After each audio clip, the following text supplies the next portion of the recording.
Bonjour à tous et bienvenue dans cette nouvelle vidéo. On se retrouve une fois encore pour un rattrapage de Noël, mon calendrier de l'Avent à moi. On rattrape les films de 2023 dont je n'ai pas eu le temps de vous parler cette année, avant que la nouvelle année ne commence. On fait le point sur tous ces films que j'ai découverts au cinéma ou sur les plateformes et dont je n'ai pas pu vous parler, que j'ai oublié, que j'ai laissé dans un coin. Bref, un grand rattrapage de fin d'année. Et nous attaquons aujourd'hui la seconde compilation, la seconde semaine, les 7 films suivants dont je n'ai pas eu le temps de vous parler cette année. Je vous cache pas qu'il y a quelques pépites et peut-être même quelques séries où il n'y a pas que des films.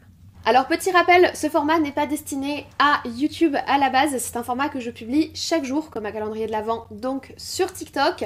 N'hésitez pas à me suivre là-bas, vous pouvez aussi me suivre sur Instagram et sur Twitter où je suis présente tous les jours, comme ça vous avez toutes les infos. Et moi je ne vous fais pas attendre plus longtemps, n'oubliez pas le petit like et le petit commentaire, ça fait plaisir, et je vous laisse à présent avec ces 7 films et séries dont je n'ai pas eu le temps de vous parler cette année. On est parti.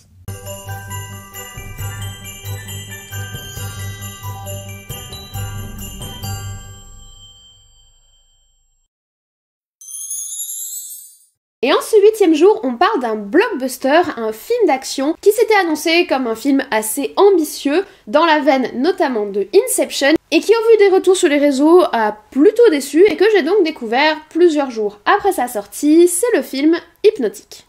Sorti le 23 août 2023, le film dure 1h33 qui est une durée vraiment très raisonnable, d'autant plus qu'il a un scénario qui est quand même assez dense, puisqu'on y suit Danny Rourke, interprété par Ben Affleck, qui est déterminé à retrouver sa fille disparue il y a plusieurs années maintenant, et il découvre que sa disparition pourrait être liée à une étrange série de braquages qui a eu lieu dans la ville. Mais ces braqueurs sont très particuliers car ils ne commettent pas les crimes eux-mêmes, ils hypnotisent des gens pour qu'ils les commettent à leur place, et personne ne semble être à l'abri de leur étrange pouvoir, sauf Rourke lui-même, qui va au fil de l'enquête en apprendre de plus en plus sur les malfaiteurs, mais également sur lui-même. Réalisé par Robert Rodriguez, qui est déjà derrière le film Alita, ou l'un des co-réalisateurs de l'excellent Sin City, son nouveau film Hypnotique est au final bien plus ambitieux dans son scénario et dans ses volontés de base que dans son résultat en salle.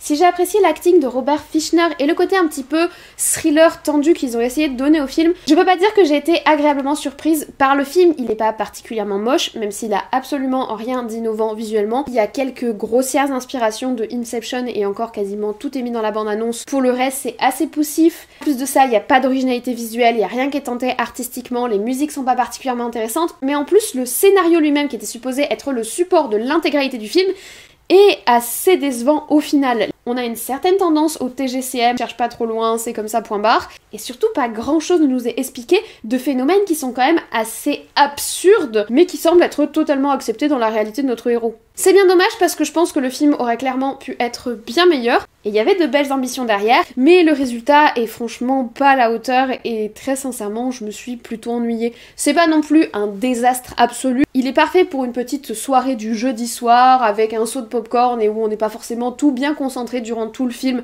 mais c'est pas très grave parce qu'on a compris les grandes lignes du scénario, mais soyons honnêtes, on est très loin du chef-d'œuvre et du gros blockbuster qui allait dominer l'été comme on nous l'avait vendu. Voilà donc pour mon rattrapage du jour. Bonjour petit Sirius. Et en ce 9e jour, on parle une nouvelle fois film d'horreur, vous savez, on adore ça sur la chaîne. Et le film dont on parle aujourd'hui, c'est le film Inside, sorti le 6 septembre 2023 et qui dure 1h40. Le film m'a pas mal intriguée déjà parce que je trouvais la bande-annonce vraiment très bien faite. Elle m'a vraiment donné envie de découvrir cette histoire, mais également puisqu'elle va se centrer autour d'un démon et d'une histoire de possession.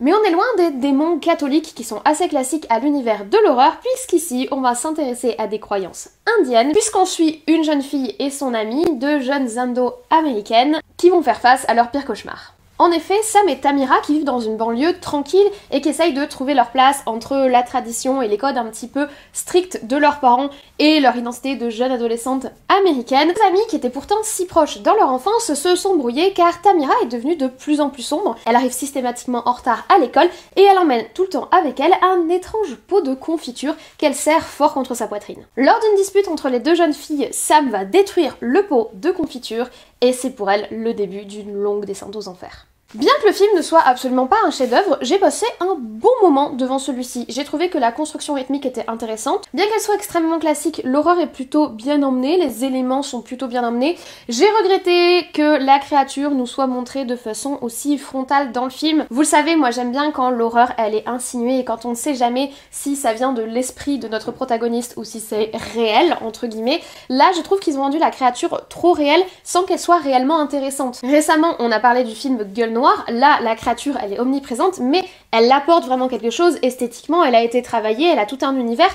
Là, la créature apporte pas grand-chose et je trouve ça dommage, d'autant plus que sur les 70 autres % du film, elle est littéralement invisible et on a beaucoup de mal à savoir si elle est réelle ou pas, chose que j'ai trouvé plutôt intéressante. Au-delà de ça, les personnages sont attachants, sans plus, on est sur un peu les clichés des adolescentes, les clichés de l'enseignante, les clichés des parents, donc c'est pas vraiment des personnages qui sortent du lot, mais ils sont juste assez développés pour qu'on s'intéresse à eux et qu'on s'identifie un petit peu à ce qu'ils vivent.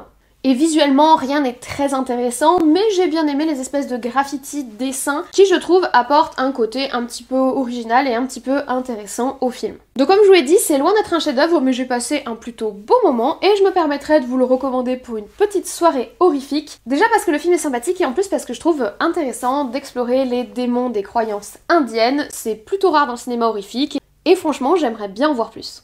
Voilà pour le rattrapage du jour. Pour ce 10e jour, nous allons parler film d'animation et sortie Netflix avec un film qui est une petite pépite assez sympathique de l'année, c'est le film Nimona. Sorti sur la plateforme de streaming le 14 juin 2023, le film dure 1h41 et il m'a vraiment beaucoup intriguée à sa sortie. J'ai pas trouvé qu'il y avait une très grosse communication dessus et c'est dommage parce qu'il aurait vraiment mérité d'être mis en avant par la plateforme parce que le film Nimona a tout pour toucher son public. Le film nous projette dans un monde médiéval fantastique où l'on suit Ambrosius, un chevalier qui, alors qu'il est sur le point d'être adoubé par la reine, se retrouve mêlé à un étrange complot. Rejeté par tous ceux qu'il pensait être ses amis et ses proches, la seule personne qui va lui apporter son assistante, c'est une jeune adolescente, Nimona, qui est en fait une métamorphe, un monstre comme le qualifieraient les gens de ce royaume, et qui malgré cette apparente anormalité pour le monde de Ambrosius, va devenir sa plus précieuse alliée. Alors le premier point que j'aimerais souligner, c'est que j'ai trouvé le film vraiment visuellement beau. Il a quelques petites originalités qui font écho à d'autres productions Netflix, comme par exemple la série Arcane. Je pense aux espèces d'effets dessins ou aux espèces d'effets tags, etc.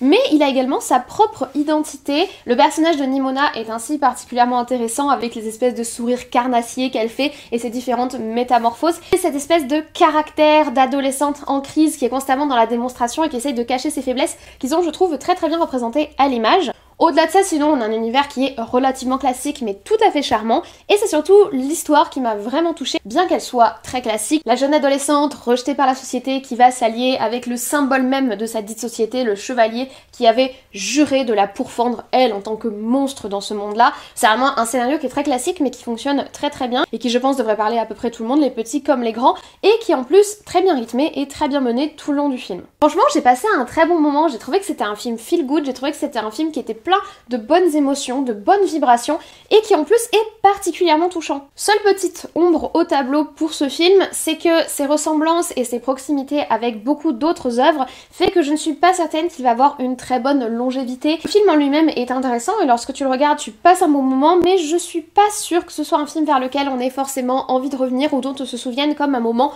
marquant de l'année 2023. Ça restait quand même un très bon moment. Du coup voilà pour mon rattrapage du jour. Si jamais vous n'avez pas vu Nimona sur Netflix, bah franchement je vous le recommande. Aujourd'hui on va parler d'une sortie un petit peu particulière puisque c'est une sortie qui a été entachée par énormément de polémiques. C'est le film Dogman réalisé par Luc Besson. Donc sur la chaîne ou dans cette vidéo, moi je suis pas là pour traiter des polémiques, il y a des gens qui font ça bien mieux que moi et moi je suis plus là pour traiter du film en lui-même. Mais avant de parler du film Dogman, j'ai tout de même envie de rappeler pourquoi ce film a été majoritairement boycotté et d'une manière générale toutes les productions de Luc Besson. C'est pas le film qui est en question, c'est les agissements du dit réalisateur puisque celui-ci a été accusé de viol et qu'il y a aussi tout un ensemble d'autres affaires de degrés beaucoup moins graves au niveau de la justice, notamment de plagiat ou encore des histoires de travail dissimulé puisqu'il aurait utilisé entre guillemets ses étudiants sur ses tournages lors de certains de ses films. Donc je vais pas revenir là-dessus mais je préférais quand même le rappeler avant qu'on parle du film. J'ai tout de même découvert le film Dogman parce que j'étais assez curieuse de savoir si ça allait être dans la même veine que sa dernière production que j'avais trouvée absolument désastreuse qui était Arthur Malédiction. Je vous renvoie vers la vidéo sur ma chaîne, c'était un désastre, un scandale, enfin ce film il n'y avait rien qui allait et c'est pas du tout la faute des acteurs ou des régisseurs qui ont travaillé ou des artisans qui ont travaillé sur le film, c'est vraiment un problème au niveau de la direction du film et pour le coup ça mettait vraiment directement en cause Luc Besson et je me demandais si on allait un petit peu avoir la même chose sur ce nouveau film Dogman. Ce film nous propose de suivre Douglas, un jeune homme qui a eu une enfance particulièrement difficile aux États-Unis. Il a notamment été abusé par un père violent qui l'a fait vivre dans la cage des chiens qu'ils élevaient pour le combat, donc c'est vraiment une enfance très traumatique et il a également subi un accident grave puisqu'il a perdu l'usage de ses deux jambes et qui se retrouve en fauteuil roulant. Bien des années plus tard, il va devenir celui qu'on appelle le Dogman et qu'on va suivre dans le film. Un individu particulièrement marginal qui vit un petit peu en dehors de la société, qui exerce des espèces de petits boulots entre le côté mafieux et le cabaret de drag queen où il interprète des rôles de femmes sur scène. Mais sa vie va de plus en plus s'écrouler alors qu'il se lance dans une espèce de folie entre le vol et le meurtre. Alors le point très positif du film, c'est l'acting de l'acteur principal, interprète donc Douglas à l'écran. Caleb Landry Jones, je l'ai trouvé vraiment très bon, alors qu'il y a des scènes qui sont particulièrement difficiles ou particulièrement ambiguës. Je l'ai trouvé très juste dans son jeu, mais malheureusement, au-delà de cet acting qui est vraiment très bon, hein, j'enlève rien du tout à l'acteur, le film est très confus et on sait pas trop où on va. Le personnage a tellement de couches de pathos et de souffrance et on insiste tellement sur ces différents aspects en passant largement sur le côté criminel de ses actions que le film met très souvent mal à l'aise. En plus au niveau du découpage chronologique et du rythme c'est un petit peu perturbant. Bon les passages avec les chiens sont mignons mais pareil il y en a certains qui font pas vraiment sens en fait. Je pense à la scène où ils font la cuisine à un moment. Tu vois pas vraiment l'intérêt de mettre ça, l'intérêt d'apporter ça au personnage, l'intérêt d'apporter ça dans l'histoire. En fait ça mélange plein d'éléments qui coagulent pas très bien entre eux. On va avoir un côté un petit peu thriller, un côté un petit peu mafieux, on va avoir une enquête policière, on va avoir l'enfance du personnage qui est Douglas. Tous ces éléments ne font pas une unité qui se tient vraiment tout le long du film. En plus on a aussi quelques longueurs. Après visuellement le film n'est pas moche mais pareil il n'y a pas vraiment d'originalité visuelle, il n'y a pas vraiment de parti pris en fait. Le film ne sait pas où il va scénaristiquement et visuellement il est très neutre, il ne fait pas vraiment de choix pertinents. Je vous dis hormis l'élément de l'acting de l'acteur principal qui vraiment donne une très belle performance et en fait il porte tout le film sur ses épaules, c'est vraiment lui qui fait tout le taf là-dedans. Hormis ça, j'ai pas vraiment trouvé que le film était très prenant, très intéressant ou très marquant. Donc entre les affaires et la qualité du film, au final, ça me paraît plutôt logique que celui-ci n'ait pas rencontré un très grand succès à l'écran. Voilà du coup pour le rattrapage du film d'aujourd'hui. Et en ce 12e jour, ce n'est pas d'un film mais d'une série dont on va parler puisque je vous parlais d'une série d'animation qui m'a été énormément recommandée sur la plateforme de streaming Netflix et que j'ai fini par découvrir, c'est la série Blue Eye Samurai. Sortie le 3 novembre 2023 sur la plateforme, la série compte pour le moment 8 épisodes et donc une seule saison. Je croise les doigts pour qu'on ait une suite parce que, je vous le dis direct, je l'ai énormément appréciée. Nous sommes en 1633 dans le Japon féodal et nous allons suivre Mizu, un jeune samouraï, considéré par tous comme un étranger voire un démon du fait de ses yeux bleus qu'il a hérité de son père, un occidental, qui entreprend un voyage dans tout le Japon pour se venger, le menant à faire de nouvelles rencontres mais également à revenir sur son passé. Le premier point est très bon point, c'est les visuels. La série est magnifique. Elle est sublime. L'animation est d'une élégance, une palette de couleurs qui est juste sublime. Déjà les affiches envoyaient du lourd, mais alors franchement, tous les épisodes qui se succèdent, les différents environnements où ils nous emmènent dans ce Japon féodal, c'est juste splendide, les différentes ambiances qu'ils arrivent à créer et les personnages sont extrêmement bien animés. Mizu est un samouraï d'une grande qualité qui se bat avec différentes techniques qui sont très bien mises en scène. Les combats sont fluides tout en étant très dynamiques avec beaucoup d'action. Les yeux des personnages et les expressions du visage sont très belles. Visuellement, c'est une pépite. Mais alors en plus, l'histoire est juste ultra attachante, un petit peu prévisible par moments, mais juste ce qu'il faut pour qu'on se doute de où on va, tout en espérant que ça ne soit pas le pire pour notre personnage, c'est-à-dire qu'on a cette espèce d'échange avec nous-mêmes où on se dit « Oh non, c'est ça qui va se passer ». Et puis des fois, la série vient nous prendre à revers. Enfin franchement, il y a un espèce de dialogue comme ça avec les habitudes du spectateur et avec les clichés qui est super intéressant. En plus de ça, les personnages sont extrêmement attachants. Mizu est un personnage qui est très énigmatique au début et qu'on apprend à découvrir au fil des épisodes, ce qui est très touchant. Mais alors, son acolyte est juste adorable. Il est juste trop attachant. Il m'a donné le smile, mais à un point, on est dans un univers qui est très violent, très injuste. Et ce personnage qui va le suivre durant tous nos épisodes, il est extrêmement touchant et trop mignon. Il y a juste les doses exactes de ce qu'il faut pour passer un super moment devant ces 8 épisodes. Moi j'ai résisté à les binge-watch, j'ai regardé en 3 fois, mais j'ai vraiment dû me faire violence pour mettre la série en pause tellement je l'ai trouvée bien. C'est un coup de cœur et un très très beau coup de cœur, un très très bon moment de cette année. Donc si vous n'avez pas regardé la série Blue Eye Samurai, je vous la recommande à 118%. Allez-y les yeux fermés, c'est juste excellent. Voilà pour notre rattrapage du jour. Et vous êtes habitués maintenant, si on parle pas de temps en temps de films d'horreur, c'est qu'on n'est pas sur ma chaîne. C'est donc le sujet du jour, un petit film d'horreur sorti sur la plateforme de streaming Netflix, le film Tin and Tina. Alors le film dure 1h59, il est sorti le 31 mars 2023. Et il est d'origine espagnole. Il faut savoir que j'aime beaucoup l'horreur à l'espagnol. Je trouve que le cinéma espagnol a une façon de faire des films d'horreur qui est souvent très intéressante. Je pense à des films comme Rec, je pense à des films comme L'Orphelinat, qui sont de très très bons films et que l'on doit au cinéma espagnol. Et cette fois-ci, c'est encore une fois le cas. C'est d'ailleurs pour ça que j'ai regardé le film. Quand j'ai vu qu'il était espagnol, j'ai lancé direct, mais j'avoue que j'ai rapidement déchanté. Le film nous propose de suivre 2 orphelins, Tin et Tina, qui ont la particularité d'avoir ce côté un petit peu albinos. Ils ont les cheveux très blancs, la peau très blanche. Et parce qu'ils ont été élevés dans un orphelinat catholique, ils sont très pratiquants. Alors même que le jeune couple qui décide de les accueillir, eux, ne sont pas très à cheval sur l'application de la religion. Ils vont amener avec eux des dizaines de crucifix, des bibles, et alors que le temps passe et qu'ils découvrent leur nouvelle famille, leur obsession pour la religion ne va faire que se confirmer.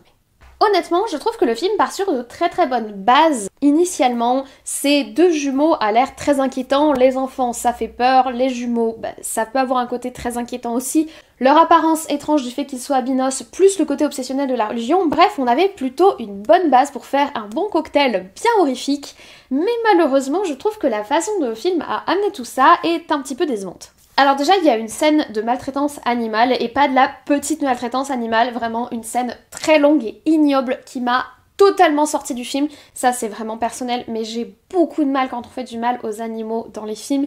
Et là, je trouve que la scène est d'une violence inouïe, c'est de la torture, c'est vraiment horrible. Et autant je regarde énormément de films gore, mais sur les animaux ça me pose vraiment un très gros problème. Et là il y a toute une scène qui est juste atroce, donc pour les gens qui sont sensibles à ça, déjà je vous déconseille le film parce que moi ça m'a choquée, je pense que c'est le terme.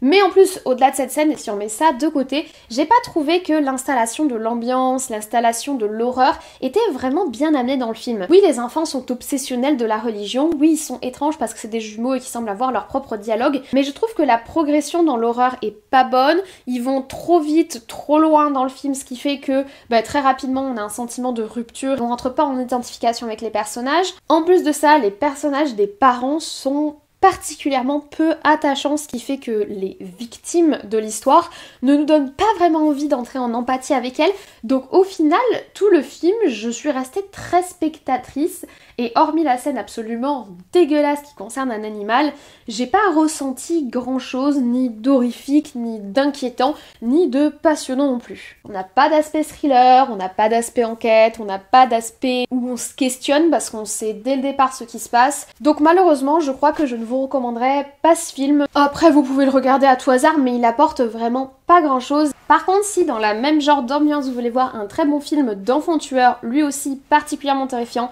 bon lui aussi avec une scène de torture sur les animaux mais qui est peut-être un peu moins violente, même si elle est aussi horrible, qui au moins le film est intéressant, le scénario est intéressant, la façon dont ce serait montré et en plus visuellement le film est très beau. Je vous recommande le film Les Innocents, The Innocent, qui est sorti en 2021 et qui est lui excellent. Et en ce 13e jour, nous parlons d'un film japonais sorti en 2021 dans son pays et cette année chez nous. C'est le film Rendez-vous à Tokyo. Alors le film Rendez-vous à Tokyo dure 1h55, il est donc sorti le 26 juillet 2023 dans les salles française. Et nous y suivons Yo, une jeune fille devenue chauffeur de taxi, et Teruo, un ancien danseur qui s'est blessé, qui s'est reconverti en technicien de théâtre, qui se sont séparés il y a peu et un jour ils se recroisent et vont alors remonter à la surface pour eux deux les souvenirs de leur idylle passée. Alors ce film me faisait envie parce qu'il avait vraiment l'air d'une romance très douce avec ce petit côté mélancolique, puisqu'on va parler en fait d'une romance qui s'est mal finie puisque les deux protagonistes sont séparés au début de l'histoire, mais en fait au visionnage le film m'a totalement déstabilisée, tout simplement parce que c'est un film qui est totalement contre-intuitif dans sa construction au niveau scénaristique. En fait, le film n'est pas du tout chronologique et j'ai mis pas mal de temps à m'en rendre compte au visionnage, et une fois que je m'en suis rendu compte, j'étais encore plus perdue. Donc en fait, c'est un film où j'ai pas vraiment su profiter de l'ambiance parce que j'ai passé quasiment tout mon visionnage à réfléchir intensément avec un cerveau en surchauffe pour essayer de recoller les morceaux de ce qu'ils essayaient de me mettre sous les yeux, et j'avoue que du coup, ça a pas rendu mon visionnage très agréable. Après, en soi, il y a quelques très belles scènes, je pense notamment à la scène à l'aquarium que j'ai trouvé superbe. Il y a quelques moments extrêmement poétiques dans le film qui eux m'ont marqué positivement, mais je trouve vraiment dommage que la construction en fait qu'ils ont essayé de nous proposer, la construction rythmique et la construction scénaristique qu'ils ont essayé de nous proposer dans le film soit pas mieux explicitée, parce que moi ça m'a totalement perdue. Après peut-être qu'en fait je suis pas du tout rentrée dans le truc, je suis passée complètement à côté des indices, et ce qui fait que au bout de 20 minutes je me suis rendu compte que depuis le départ je ne regardais pas du tout ce que je pensais regarder, mais j'ai trouvé ça assez étrange comme choix au final, d'autant plus que au-delà des scènes très poétiques que j'ai beaucoup appréciées, j'ai quand même trouvé le film très long. On répète un peu beaucoup les mêmes choses, vu que chronologiquement on va vers l'arrière. On connaît déjà les conséquences de certaines décisions ou certaines conversations de nos personnages, donc c'est un petit peu redondant au niveau des thématiques, et donc ça en fait un film qui est pas particulièrement dynamique. Très poétique et très lyrique par moments, mais également très lourd et très long par d'autres. Je dirais pas que ça a été vraiment une bonne expérience en salle. Maintenant, je suis quand même contente de l'avoir vu parce que c'est totalement à l'encontre de ce que je regarde d'habitude. Déjà, les histoires de romance, c'est pas trop mon truc au cinéma. En plus, les films un petit peu sociologiques, doucement psychologiques, avec un côté où on s'intéresse plus à la psyché du personnage qu'à nous raconter une histoire, c'est pas vraiment le genre de film que je vais voir en salle. Donc j'ai aimé sortir de ma zone de confort. Maintenant, ça n'a pas été pour un coup de cœur malgré tout. Restera quand même ces très belles scènes, comme je vous ai dit, que j'ai trouvé très poétiques et très lyriques visuellement. Le côté éphémère mais très beau d'une relation amoureuse, même si celle-ci finit de façon fatale. Donc ça, j'ai trouvé ça très très bien, mais voilà, je pense qu'en fait j'étais juste pas le public de ce film. Du coup, voilà pour notre rattrapage du jour.